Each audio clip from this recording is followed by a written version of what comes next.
नमस्कार, बहुत बहुत स्वागत है आपका एनडीटीवी इंडिया पर। मोदी सरकार 3.0 के 100 दिन पूरे हो गए हैं और आज ही प्रधानमंत्री नरेंद्र मोदी का 74वां जन्मदिन भी है।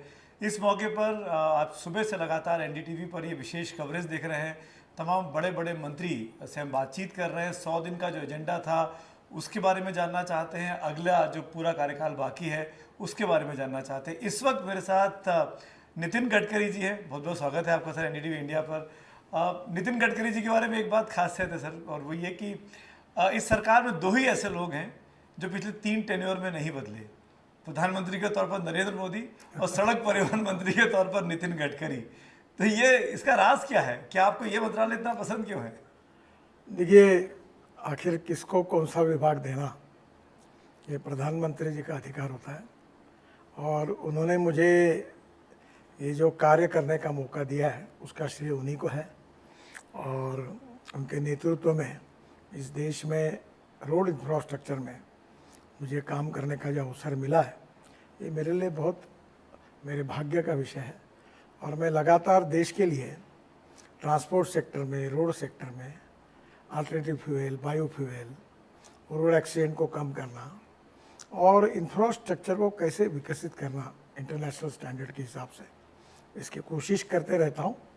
और मुझे ये सबसे ज़्यादा मौका मिला ये आप जैसे लोगों की शुभकामना है और आशीर्वाद भी इसके लिए। मैं तो महाराष्ट्र से शुरू करता हूँ। वहाँ भी आप पब्लिक वर्क्स डिपार्टमेंट देख रहे थे।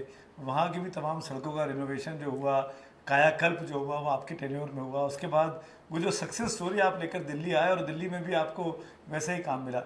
लेकिन एक चीज़ जानना चाहूँगा, पिछले 2 टेन्योर जो थे वो पूर्ण बहुमत की सरकार के थे। इस बार पूर्ण बहुमत नहीं है, इस बार सहयोगियों के साथ चल रही है। कोई अंतर देखते हैं कामकाज के तरीके में? मुझे कोई अंतर नहीं लगता। हमको पूरी तरह हमारे मित्र पार्टी जो है उनका सपोर्ट भी है और सरकार उसी गति से काम कर रही है।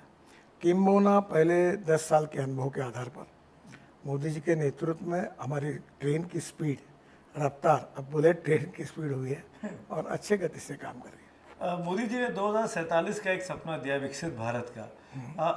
विकसित भारत आपकी नज़र में, एक सरफेस ट्रांसपोर्ट मिनिस्टर की नज़र में क्या है वो प्लान 2047 के लिए? देखिए, विकसित भारत में 2047 के हिसाब से उद्योग क्षेत्र, trade, business, infrastructure, water, power, transport and communication, इन सब बातों में हमने फ्यूचरिस्टिक प्लानिंग और फ्यूचरिस्टिक विजन के साथ प्रोग्राम तैयार किया है।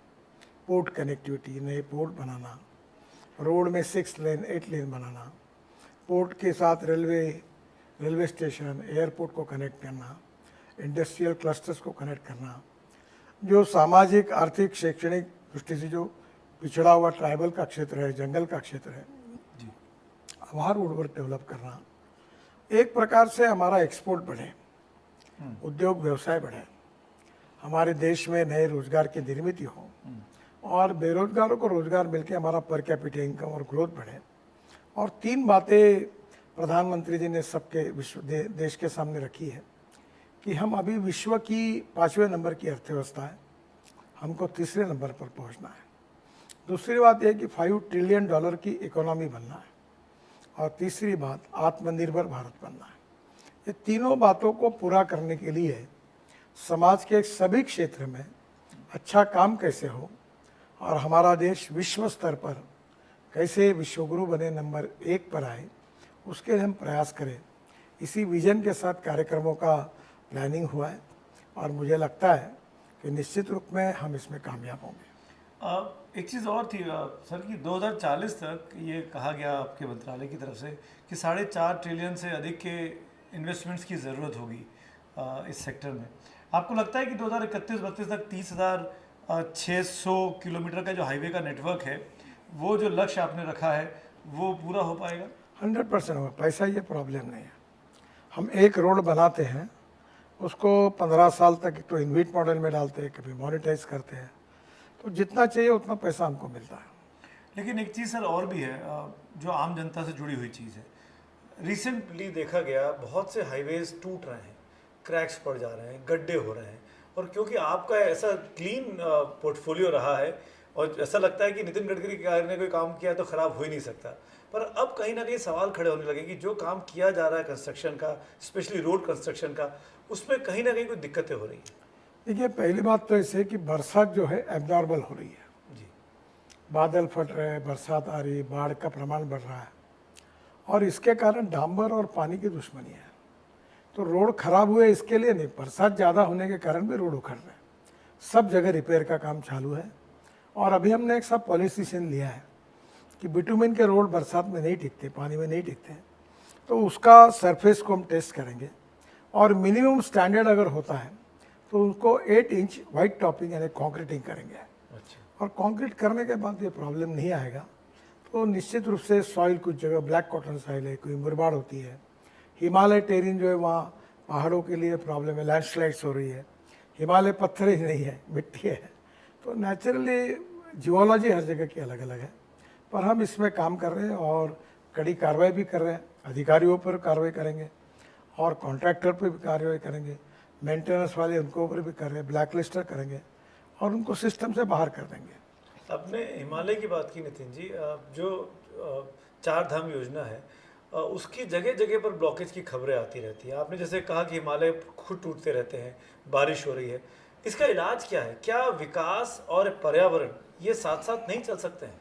देखिए, पहली बात तो ऐसी है कि जब बादल फटा था तब काफ़ी लोगों की मृत्यु हुई थी, विशेष रूप से ये उत्तराखंड में। जी। अभी हमने स्विट्ज़रलैंड से कंसल्टेंट लाकर एक नया प्लान बनाया, उसमें से 750 किलोमीटर हुआ, आखिरी 150 किलोमीटर करने हैं। अब सोच रहे कि जहाँ ऐसे ही होता है तो टनल ही बनाए, टनल का खर्चा ज़्यादा आता है। तो एक प्रकार से ये सब काम करते समय दिक्कतें हैं, और वहाँ का जो हिमालय टेरिन की जो जियोलॉजी है वो बड़ी डिफ़िकल्ट है। फिर भी हम वर्ल्ड में अवेलेबल बेस्ट टेक्नोलॉजी का उपयोग करके, जैसे हमने ब्लैक स्पॉट आइडेंटिफाई की है, वैसे अब हमने लैंडस्लाइड स्पॉट भी आइडेंटिफाई किए है और उसको सुधारने की कोशिश कर रहे हैं। पर आखिर ये जो नेचर है, इसके सामने कितने भी प्रयत्न करें तो कहीं ना कहीं कमियां होती है। फिर भी हम कोशिश कर रहे हैं इन कमियों को सुधार कर लोगों को सेफ रोड बनाएं। ऐसा तो नहीं है कि जहाँ पर 2 लेन बननी चाहिए हम वहाँ पर 6 लेन बना दे रहे हैं, टॉर्चर कर दे रहे हैं प्रकृति के साथ? नहीं, ये गलत बात है। हम 6 लेन कहीं नहीं बना रहे, मतलब मल्टीपल लेन कर दे रहे हैं, 4 लेन। देखिए, आप एक बात बताइए, हमारा 4 धाम का रास्ता चाइना बॉर्डर तक जाता है, और कल अगर कुछ हमें अड़चन पड़ी है, हमारा अगर रनगाड़ा लेके जाना है या ट्रक बड़ा लेके जाना, तो जाना नहीं चाहिए। देश की सुरक्षा के लिए स्ट्रेटेजिक पॉइंट ऑफ व्यू महत्वपूर्ण विषय नहीं है। केवल ये 4 धाम के लिए अभी रोपवे केबल कार बना रहे हैं हम लोग केदारनाथ में, बद्रीनाथ में, ताकि हम दूसरे मोड से भी लोगों को लेके जाएं। पर ओवरऑल स्थिति ऐसी है कि पर्यावरण की भी रक्षा करना और विकास भी करना, और विकास करते समय पर्यावरण का नुकसान नहीं करना, पेड़ नहीं काटना, ट्रांसप्लांट करना। अब पेट्रोल, डीजल और फॉसिल फ्यूल नहीं, electric, CNG, ethanol, methanol, biodiesel, hydrogen, ये हम यूज़ करेंगे ताकि प्रदूषण न हो। मैं ऑल्टरनेट फ्यूल पर आऊँगा आगे, बहुत सारे सवाल मेरे पास तैयार हैं, लेकिन मैं, क्योंकि हम सड़क की बात कर रहे हैं सर, एक चीज़ और जानना चाहूँगा आपसे। हमने देखा है कि बहुत से लोग अब ये कहने लगे हैं कि टोल पे बहुत ज़्यादा पैसा देना पड़ता है, सड़क ठीक है नहीं, हमको सड़क अच्छी नहीं मिल रही तो हम टोल का खर्चा क्यों दें? इसको as a road transport minister कैसे एड्रेस करेंगे आप? नहीं, एक बात सही है कि अगर हम टोल लेते हैं तो हमें रोड अच्छा देना चाहिए। रोड में अगर खराबी होकर ऊपर से टोल लेंगे तो जनता की ये बात बहुत सही है, और इसीलिए हम क्वालिटी ऑफ रोड में कॉन्क्रीटीकरण कर रहे हैं ताकि लोगों को तकलीफ ना हो। अब एक बात मैं आपको बताऊँ, दिल्ली से देहरादून 9 घंटे लगते हैं। अब दिसंबर के बाद हमारा रोड शुरू होगा, आप 2 घंटे में जाओगे, तो 7 घंटे आपकी गाड़ी कम चलेगी, पेट्रोल डीजल की बचत होगी और आपका समय बचेगा। तब उसके बदले में ये नए रोड के लिए आपको टोल देना पड़ेगा। आगे देखो, हम सरकार के बजट से सब इतने बड़े बड़े हाईवे नहीं बना सकते, हम मार्केट से कर्जा उठा रहे हैं। दूसरी बात, नॉर्थ ईस्ट में हम 3 लाख करोड़ के काम कर रहे हैं, जम्मू कश्मीर में 2 लाख करोड़ के काम कर रहे हैं, वहाँ कहाँ टोल है? वहाँ इतना टोल मिलता भी नहीं और लागू भी नहीं कर सकते। तो क्या जहाँ से टोल मिलता है वहाँ से जो पिछड़ा हुआ क्षेत्र है, मेघालय, मणिपुर, त्रिपुरा, नागालैंड, यहाँ डेवलप करने के लिए पैसे लगते हैं। तो ये हम लोग मिला जुला करके पैसा जो आता है वो आखिर जनता के विकास के लिए, देश के विकास के लिए खर्चा होता है। पर अगर रोड ठीक नहीं है तो फिर टोल के बारे में कुछ होना चाहिए ना, कि आपको टोल नहीं देना है। एक बात ऐसा निश्चित रूप से एक न्यायालय का भी डिसीजन है। मैं बहुत सीरियस हूँ इस विषय पर। मैं पीडी और आरओ को जो जो रोड खराब है उनको बुला रहा हूँ, जो मेंटेनेंस करने वाले एजेंसी को भी बुला रहा हूँ और कड़ी कार्रवाई कर रहा हूँ। ब्लैक लिस्ट करेंगे, कुछ लोगों को हम लोग काम बंद कर देंगे, बैंक गारंटी जब्त करेंगे, और कुछ अधिकारी जो जिम्मेदार होकर काम नहीं कर रहे उनको हम रिटायर करेंगे, कार्रवाई करेंगे उनको। आपने अभी कुछ दिनों पहले आपका एक वीडियो वायरल हुआ था, अधिकारियों को आप डांट रहे थे इसी भ्रष्टाचार को लेकर, और कहा था कि भ्रष्टाचार बहुत है और हम कार्रवाई कर रहे हैं उन लोगों पे। पर सरकार कहती है कि भ्रष्टाचार खत्म हो गया है, सब कुछ ठीक चल रहा है, तो ये कॉन्ट्रडिक्शन नहीं है? सर, पुरानी सरकार की तुलना में हमारा सरकार कई गुना भ्रष्टाचार को समाप्त कर चुका है। मैं आपको बता दूं, पिछले 11 साल में मोदी जी के नेतृत्व में हमारे सरकार में एक तो भी भ्रष्टाचार का आरोप हुआ है। मेरे डिपार्टमेंट में 50 लाख करोड़ के काम कर चुका हूँ। मुझे आप बताइए कौन सा काम नियम के अधीन होकर हमने नहीं किया है। हम ट्रांसपेरेंट है, टाइम बाउंड है, रिजल्ट ओरिएंटेड है, क्वालिटी कॉन्शियस है और करप्शन फ्री है। और मैं ये छाती ठोक कर बोल सकता हूँ। हाँ, एक बात जरूर है, ऊपर में नहीं है, नीचे में भी कहीं भी नहीं, ऐसा नहीं, कहीं ना कहीं कमियां हैं, क्योंकि ये सामाजिक व्यवस्था है। तो जहाँ भी कमियां हैं उसको कम करना हमारी जिम्मेदारी है, और हम ऐसी कोशिश कर रहे हैं कि हम पूरी तरह से क्वालिटी रोड्स, भ्रष्टाचार मुक्त पूरी तरह कॉन्ट्रैक्ट्स और लोगों की सुविधा का ध्यान रखकर उसके पीछे आगे जा रहे हैं। पिछले तुलना में हम कई गुना आगे चले गए हैं। थोड़े बहुत समस्या होगी वो भी पूरा करेंगे, और देश को एक आदर्श इंफ्रास्ट्रक्चर जरूर। आपके विरोधी कहते हैं, राजनीतिक विरोधी, कि जितने करप्ट लोगों को आप बोलते हैं कि ये करप्ट है, उनको आप अपनी पार्टी में ले लेते हैं और वो क्लीन हो जाते हैं उसके बाद। तो करप्शन तो बीजेपी के अंदर आता जा रहा है। अगर मैं नाम लेना चाहूँ तो मैं लेना नहीं चाहता हूँ, अजीत पवार साहब का नाम सबसे अधिक लिया जाता है, आपके राज्य से ही आते हैं। देखिए, एक बात तो जरूर है कि हमारी सरकार ने मोदी जी के नेतृत्व में हमने निश्चित रूप से करप्शन को नष्ट करने की पूरी कोशिश की है। अब पार्टी में कुछ लोग आती है, राजनीति politics is game of compromise, compulsion, limitation and contradictions. तो कभी कभी कुछ आते हैं जाते हैं, पर ओवरऑल पार्टी का कैरेक्टर, कल्चर हमारा करप्शन फ्री है, ट्रांसपेरेंट है, रिजल्ट ओरिएंटेड है और क्वालिटेटिव है। वही रखने की हम कोशिश करेंगे। चलिए, मैं ऑल्टरनेट फ्यूल पे आता हूँ। आप पेट्रोल डीजल को धीरे धीरे करके उन गाड़ियों को ऑब्सोलीट करना चाहते हैं ताकि सब सीएनजी, ई व्हीकल्स, हाइड्रोफ्यूल इनकी तरफ आगे जाए, पर आपको लगता नहीं कि ऐसा करने के लिए भी देश तैयार नहीं हुआ है, या इंफ्रास्ट्रक्चर नहीं है हमारे पास? पहली बात तो ऐसी है कि देश इसके लिए बहुत तेजी से दौड़ रहा है। जो electric buses, electric 4 wheeler, electric 3 wheeler, electric 2 wheeler, इसमें कम से कम 200-250% बढ़ोतरी हुई है। जी हाँ, बिल्कुल हुई है। और अभी ये जो सीएनजी आया है, तो कार और स्कूटर, अभी देश की पहली वर्ल्ड की सीएनजी स्कूटर मैंने लॉन्च की, बजाज की। अब 1 किलोमीटर जाने के लिए पेट्रोल का खर्चा 2 रुपये 25 पैसे है, सीएनजी का 1 रुपया है। इलेक्ट्रिक का खर्चा तो 20 पैसे आएगा। तो ये जो पैसा भी बच रहा है, प्रदूषण भी कम हो रहा है, तो लोग उसको लेने ही वाले हैं। और दूसरी बात, हम 22 लाख करोड़ रुपए खर्चा कर रहे हैं फॉसिल फ्यूल को इंपोर्ट करने के लिए। क्या हमारे देश से 22 लाख करोड़ देश के बाहर जा रही है? क्या देश के लिए अच्छा है? क्या ये बचना नहीं चाहिए? क्या ये पैसे का उपयोग गांव, गरीब, मजदूर, किसान के कल्याण के लिए नहीं होना चाहिए? क्या इस पैसे का उपयोग गांव में नए रोजगार निर्माण करने के लिए नहीं होना चाहिए? दूसरी बात, 22 लाख करोड़ का ये फ्यूल लाके हम पूरा प्रदूषण करें। 40% दिल्ली का, देश का पोल्यूशन जो है वो मेरे ट्रांसपोर्ट मिनिस्ट्री के कारण, मेरे कारण है। क्या उसको कम नहीं करना चाहिए? आज दिल्ली में लोगों की जान, 10-10 साल उनका जीवन कम हो रहा है, इतना प्रदूषण है। क्या इस प्रदूषण को कम करना, लोगों के स्वास्थ्य की रक्षा करना हमारा कर्तव्य नहीं है? तो मुझे लगता है कि ये देश हित में है। Ethics, economy, ecology and environment. तो इकोलॉजी एंड एनवायरनमेंट हमारे लिए सर्वोपरि है। हमें कार्बन डाइऑक्साइड या जो दूषित वायु है, और अभी जो अलग अलग प्रकार के चैलेंजेस दुनिया के सामने हैं, हमारी पावर हमको ग्रीन करनी पड़ेगी, फ्यूल ग्रीन करना पड़ेगा, सोलर पावर, हाइड्रो पावर का उपयोग करना पड़ेगा। इथेनॉल से किसानों का कितना भला हो रहा है। आज शुगर केन जूस से इथेनॉल बन रहा है, मोलाइसिस से बन रहा है, कॉर्न से बन रहा है, राइस से बन रहा है, फूड ग्रेन से बन रहा है, बाम्बू से बन रहा है, पर्ली से बन रहा है। ये वेस्ट टू वेल्थ वाली बात है।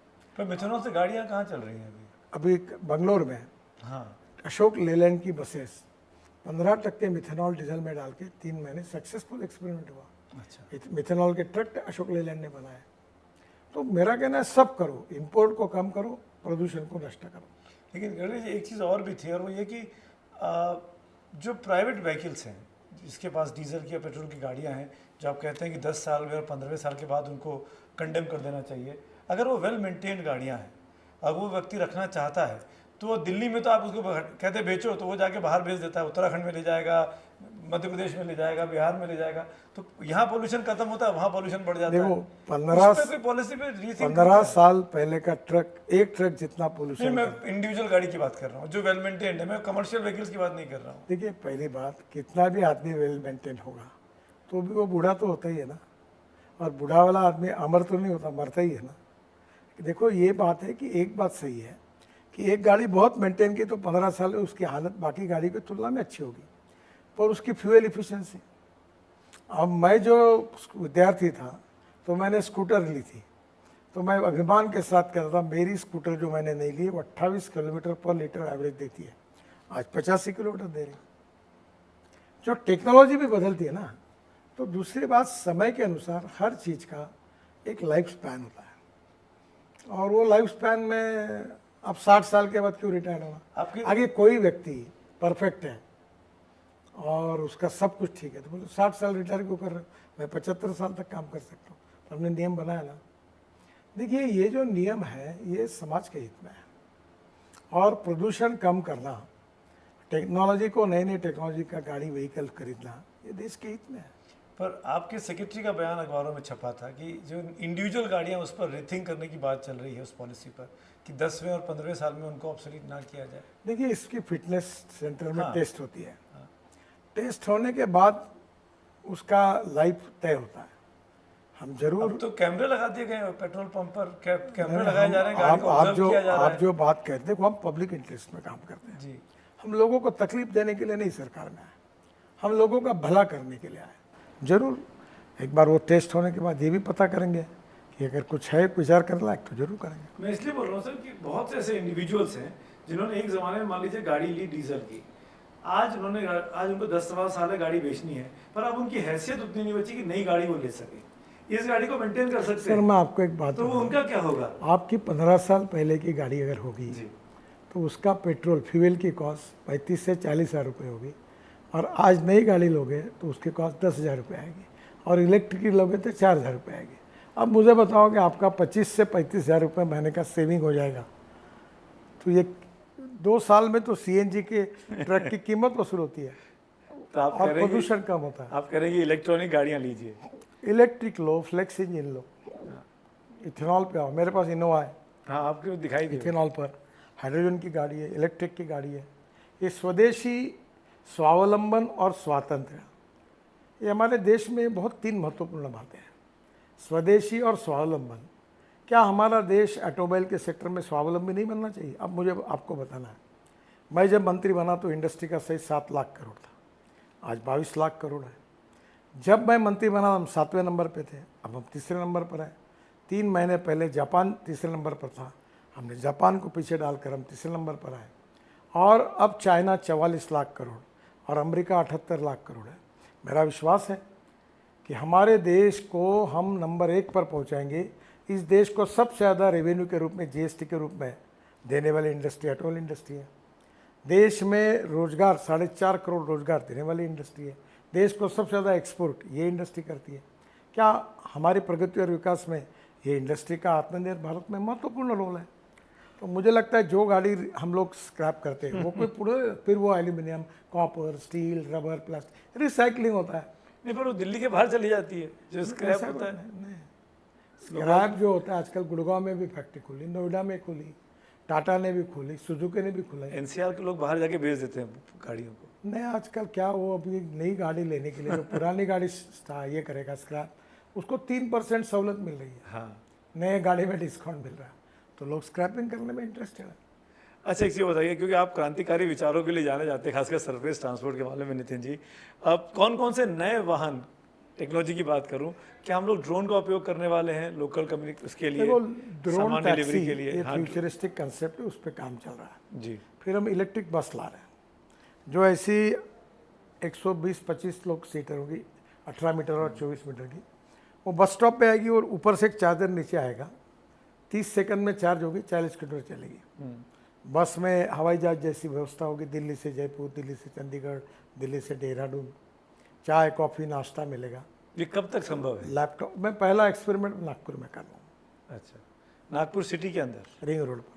नितिन जी, अब इसी विषय पर अगर मैं गाड़ियों की बात करूं, क्या पेट्रोल और डीजल गाड़ियां जिनको लेनी है उनको आप डिस्करेज करना चाहेंगे? अगर नई गाड़ी लेने जा रहे हैं तो बिल्कुल ना लें, चाहे वो टू व्हीलर हो, देखिए, चाहे वो मैं फोर आपको एक व्हीलर। बात, मैं पेट्रोल डीजल के विरोध में नहीं हूँ। जी, पहली बात, पेट्रोल और डीजल इंपोर्ट होता है, 22 लाख करोड़ का इंपोर्ट है फॉसिल फ्यूल का।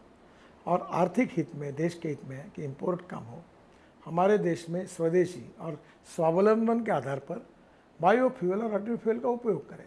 दूसरी बात, जहाँ 120 रुपये का पेट्रोल लगता है, वहाँ 55-60 रुपये का सीएनजी लगता है और 8 रुपये की बिजली लगती है। तो सीएनजी भरवाने के लिए 4 घंटे की लाइन लगाना पड़ता है। नहीं जी, ये दो गया घंटे, जमाना। 3 घंटे। ना ना ना, सीएनजी के पंप अब सब जगह बढ़ रहे हैं। मेरे अंदाज से 8000 सीएनजी के पंप हुए, सब कंपनियां निकाले। मैंने तो नहीं देखी सीएनजी पर लाइन कभी। अब ये पहली कहानी थी। अब एलएनजी आया है और एलएनजी का ट्रक जो है वो 1600 किलोमीटर जाता है और उसका बचत कितना है मालूम है? वो 120 10 रुपये के डीजल के बजाय 40 रुपये के एलएनजी पे चलता है, तो लॉजिस्टिक कॉस्ट कम होगी। हमारे देश की लॉजिस्टिक कॉस्ट 14 से 16% है, चाइना और की कॉस्ट 8% है, अमेरिका और यूरोपियन कंट्री की 12% है।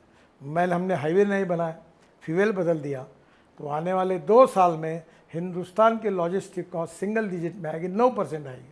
और 9% आएगी तो हिंदुस्तान का एक्सपोर्ट 1.5 गुना बढ़ेगा, तो देश की प्रगति होगी, विकास होगा, रोजगार निर्माण होंगे, देश में वेल्थ क्रिएट होगी। सर, अभी आपने रिसेंटली एक कार्यक्रम में कहा कि आपके पास प्रस्ताव आया था विपक्ष की तरफ से प्रधानमंत्री बनने को लेकर, तो ये कब आया था और कौन लेकर आया था? देखो, कौन चुनाव आया के क्या पहले था, है, चुनाव के बाद था? नहीं, ये तो मैं कुछ बोलूँगा नहीं, पर ऐसा लोगों ने मुझे बोला तो मैंने उनको कहा कि भाई आप मुझे क्यों प्रधानमंत्री बनाएंगे और मैं क्यों बनूंगा? मैं 75 के इमरजेंसी का प्रोडक्ट हूँ, संघ का स्वयंसेवक हूँ, भाजपा का कार्यकर्ता हूँ। और there are 2 type of politics, politics of conviction and politics of convenience. मैं जब तक पॉलिटिक्स में रहूँगा पॉलिटिक्स ऑफ कन्विक्शन का अनुकरण करूँगा। इस देश में विचार भिन्नता समस्या नहीं है, विचार शून्यता ये समस्या है। मैं अपने विचारधाराओं के प्रति समर्पित हूँ, संगठन के प्रति समर्पित हूँ, और इसी मार्ग से देश की प्रगति और विकास हो सकता है, ये मेरा दृढ़ विश्वास है। और इसलिए मेरे सिद्धांतों के साथ कॉम्प्रोमाइज़ कभी नहीं करूँगा, और पद मिलाना ये मेरे राजनीतिक जीवन का उद्देश्य भी नहीं है। पर नितिन जी, आपके जो आपको ऑब्जर्व करते हैं उन लोगों का कहना है कि ये बातचीत तो आपकी और किसी और के बीच इंटरनल बातचीत थी, इसको आप पब्लिक डोमेन में अब क्यों लेकर आ रहे हैं? आप क्या ये संदेश देना चाह रहे हैं? नहीं, मैं एक्चुअली ये बात जो हुई उसके रेफरेंस है, लगे पूरा भाषण आप मराठी में है जी जी, कि पत्रकारों के सामने पुरस्कार दिए गए। तब मैंने कहा विचार भिन्नता और विचार शून्यता। तब मैंने कहा कि मैं आनी बानी के इमरजेंसी के बीच में आया हूँ। ये हो सकता है, राजनीति में कभी हार होती, कभी जीत होती है, कभी विपक्ष में बैठना पड़ता है, कभी सत्ता पार्टी में बैठना पड़ता है, और इसलिए कभी कभी ये मौका आता है, लोग आते हैं बोलते कि भाई चलो हमारे साथ बनाएंगे आपको, तो मैं कहा मैं नहीं बनूंगा, क्योंकि मैं अपने सिद्धांतों को नहीं छोड़ना चाहता हूँ। आप भी आपके काम में कर्तव्य का पालन करते समय अपने विचारों के साथ कभी कॉम्प्रोमाइज़ मत करिए, और आप जैसे लोग अगर ऐसा सोचेंगे और संख्या बढ़ेगी तो देश के लोकतंत्र में गुणात्मक परिवर्तन होगा। We are the mother of the democracy. हम दुनिया के सबसे बड़े लोकतंत्र हैं, और हमारे लोकतंत्र 4 स्तंभों पर खड़ा है, judiciary, executive wing, legislative wing और मीडिया। चारों लोगों का कर्तव्य, जिम्मेदारियां और विशेष रूप से उनका व्यवहार कैसा हो, संविधान में स्पष्ट किया।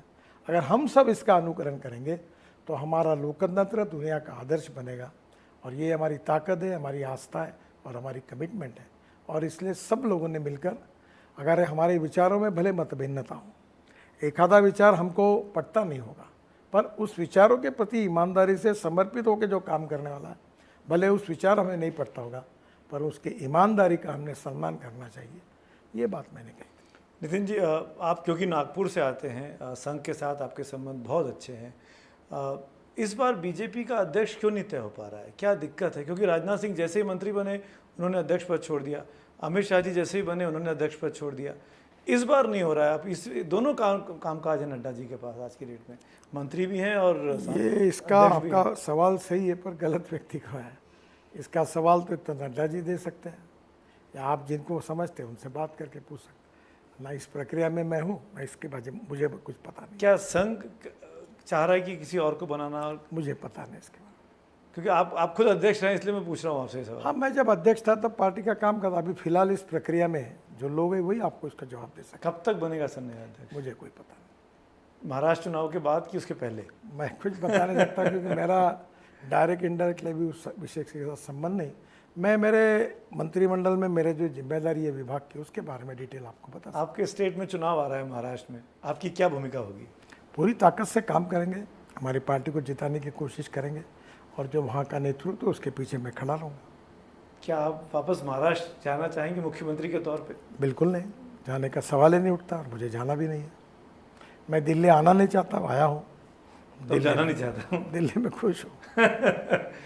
कुछ जैसे आज दिल्ली में अरविंद केजरीवाल जी ने अपनी कुर्सी छोड़ी और आतिशी को नया मुख्यमंत्री विधायक दल ने चुन लिया। इस डेवलपमेंट को आप कैसे देखते हैं आम आदमी पार्टी? उनके पार्टी का अंतर्गत प्रश्न है, उन्हें रहना नहीं रहना उनको तय करना है। अब नई मुख्यमंत्री बनी है, लोकतंत्र में जब नया कोई मुख्यमंत्री बनता है तो सभी पार्टी वाले उनका स्वागत ही करते हैं। तो उनको अच्छा काम करे इसलिए उनको शुभकामनाएं।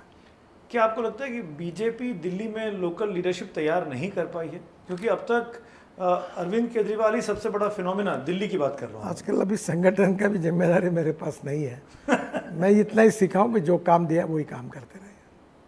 आप चुनाव में क्या देखते हैं? जम्मू कश्मीर में चुनाव है, हरियाणा में चुनाव है, हम तो अच्छी पार्टी के उम्मीद prospects- लगाकर है कि हमको मैं कल जम्मू कश्मीर जा रहा हूँ, जी, फिर परसों हरियाणा में जा रहा हूँ, तो मुझे लगता है कि हमें अच्छी सफलता मिलेगी। क्या आप देखते हैं हरियाणा में तीसरी बार बीजेपी की सरकार बनेगी? आनी चाहिए, हम उम्मीद रखते हैं। चाहिए कि होगी? आएगी? आएगी। आएगी, क्योंकि बार बार कई तमाम सर्वेज का हवाला दिया जा रहा है और कहा जा रहा है कि वहाँ मतलब अरविंद केजरीवाल को इसलिए बाहर लेकर आए कि कांग्रेस के वोट काटेंगे वो। कांग्रेस वहाँ पे लीड लेके चल रही है हरियाणा में। मुझे मालूम है। मैं अपनी बात तो समझता हूँ, हरियाणा में खूब रोड के काम किए हैं। जो 60 साल में नहीं हुआ, 10 साल में हमने हरियाणा को रोड के बारे में बदल दिया है।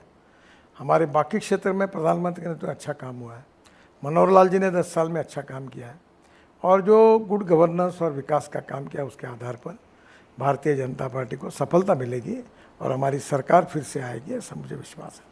मनोहर लाल जी को बदल कर अच्छा काम किया तो क्यों उनको चेंज कर दिया चुनाव के ठीक नहीं, पहले? 10 साल हुए, वो दिल्ली में आए हैं, बड़े पद पर आए हैं। ये सब निर्णय तो प्रधानमंत्री जी का अधिकार है, वही बता पाएंगे। आज प्रधानमंत्री जी का बर्थडे भी है, 74वां। कैसा अनुभव रहा 10 साल तक? आज बहुत close हमने proximity में रहा। प्रधानमंत्री के जन्मदिन के निमित्त एक पेड़ माँ के नाम जी, ये कार्यक्रम किया। प्रधानमंत्री जी ने हमको हर समय बहुत नए नए अच्छी विजन दी है और ये जो पर्यावरण के दृष्टि से एक पेड़ माँ के नाम, ये बड़े प्रमाण पर देश भर में हमने ये कार्यक्रम चला है। मैं प्रधानमंत्री जी ने 74 साल पूरे किए, 75 साल में पदार्पण किया है। मैं हृदय से उनको बहुत बहुत शुभकामनाएं और शुभेच्छाएं देता हूँ। एक चीज़ बताइए ना, आपने इतनी क्लोज उनके साथ काम किया है, ऐसी एक क्या चीज़ है प्रधानमंत्री जी की क्वालिटी जो प्रभावित करती है आपको? बहुत परिश्रमी है, मेहनती है और कमिटेड है। आपको लगता है कि जो कुछ नेताओं ने बयान दिया चुनाव के पहले कि 400 पार हो जाएगा तो संविधान बदल देंगे, वो बयान बैकफायर कर गए? नहीं तो क्योंकि 100 दिन में आपने भी विश्लेषण किया होगा। संविधान बदलने की बात ही नहीं की। कुछ जैसे लल्लू सिंह जी का बयान आया था, नहीं, और कुछ नेताओं ने अपने अपने कॉन्स्टिट्यूंसी में बयान दिए। देखिए, मैं पहली बात मानूँ, संविधान बदलने का सवाल नहीं उठता, ये गलत प्रचार है। जब कन्विंस नहीं किया जाता तो कंफ्यूज करने की कोशिश होती है। विपक्ष के लोगों ने लोगों को कंफ्यूज किया है। विपक्ष अब कह रही है, कांग्रेस पार्टी ने कल 100 दिन की प्रेस कॉन्फ्रेंस की कि ये सरकार तो यू टर्न सरकार हो गई है। 100 दिन में 5-6 बड़े फैसले पलट लिए, इंडेक्सेशन का पलट लिया, वक्फ बिल जो लेकर आए थे उसको उनको जेपीसी में भेजना पड़ा, यूपीएस लेकर देखिए, मैं डिबेट तो नहीं करूँगा पर सारी गलत बात है। जब वक्फ बोर्ड का बिल ही आया तभी तय हुआ था कि वो ज्वाइंट सिलेक्शन कमेटी में जाकर विस्तृत विचार होकर बिल फाइनल होगा। पर इंडेक्सेशन का फैसला आपने वापस लिया बजट में, आपने यूपीएस की बात कर दी, एनपीएस को एक तरह से देखिए, withdraw मैं आपको एक बात बता रहा हूँ, सरकार ये परिवर्तनशील प्रक्रिया है। समय के अनुसार जनता के हित में ध्यान में लेकर सरकार को निर्णय करने पड़ते हैं, वही प्रकार से सरकार आगे जाती है। जातिगत जनगणना को लेकर आपके साथी दो, नीतीश कुमार जी और चंद्रबाबू नायडू जी, बोलते रहे हैं। आपको लगता है कि बीजेपी को जातिगत जनगणना के बारे में सोचना चाहिए, कुछ फैसला करना चाहिए सरकार में? नहीं, तो इस विषय पर तो मैं कोई टिप्पणी नहीं करूँगा। ये पार्टी को अपने बारे में जो नीति हमारे अध्यक्ष है इसके बारे में कहेंगे। अग्निवीर स्कीम को लेकर भी आलोचना होती है, क्या उसमें भी कोई बदलाव संभव है, कोई संशोधन आ सकते हैं? मुझे लगता है वो तो युवाओं के हित में है, पर इसके बारे में बहुत बड़े प्रमाण पर लोगों तक पहुंचकर हमने उसकी सच्चाई बताई है। कुछ लोग गुमराह करने की कोशिश करते हैं। तो बदलाव की आवश्यकता नहीं है कोई? नहीं। एक आखिरी सवाल और उसके बाद मैं इजाज़त लेना चाहूँगा, और वो ये कि नितिन गडकरी जी आज से 5 साल के बाद 2029 में अपने आप को कहाँ देखते हैं? मैंने कभी भविष्य का विचार नहीं किया। वर्तमान काल में देश के लिए और समाज के लिए अपना घर परिवार संभाल कर, मैं कोई साधु सन्यासी नहीं हूँ। रात को गाने सुनता हूँ, खाना खाता हूँ और अपना काम करते रहता हूँ। सामान्य व्यक्ति हूँ, सामान्य कार्य करता हूँ। जब तक ताकत है, शक्ति है, देश के लिए समाज के लिए काम करते रहूँगा। मेरे घर पर एक संस्कृत गीत लिखा हुआ है मेरे चेयर के सामने, मनसा सततम स्मरणीयम वचसा सततम वदनीयम लोकहितम मम करणीयम। लोगों के लिए काम करते रहूँगा। आप एक सफल राजनेता हैं, एक सफल उद्योगपति हैं, वकालत आपने की है। आप किस भूमिका में अपने आप को याद रखना चाहते हैं? मैं उद्योगपति नहीं हूँ, मैं सोशल एंटरप्रेनर हूँ।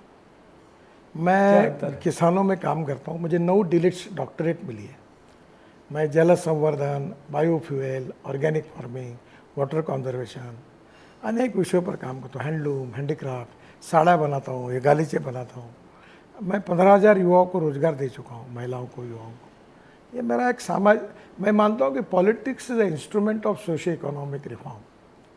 वही मनुष्य है कि जो मनुष्य के लिए मरे, यही पशु प्रवृत्ति है कि आप ही चरे, वही मनुष्य है कि जो मनुष्य के लिए मरे। इस भाव का रखकर मैं काम करने की कोशिश करते रहता हूँ। बहुत बहुत धन्यवाद हमसे बात करने के लिए, बहुत अच्छा लगा सर आपसे। Thank you so much. Thank you sir. Thank you so much. 100 दिन पूरे हुए हैं सरकार के अभी, लेकिन करीब 4.5 साल का कार्यकाल बाकी है। वो कैसा रहेगा, नितिन जी के साथ हम बातचीत करते रहेंगे मौके मौके पर। फिलहाल एनडीटीवी पर इस बातचीत के लिए आपका बहुत बहुत शुक्रिया। Thank you so much for watching.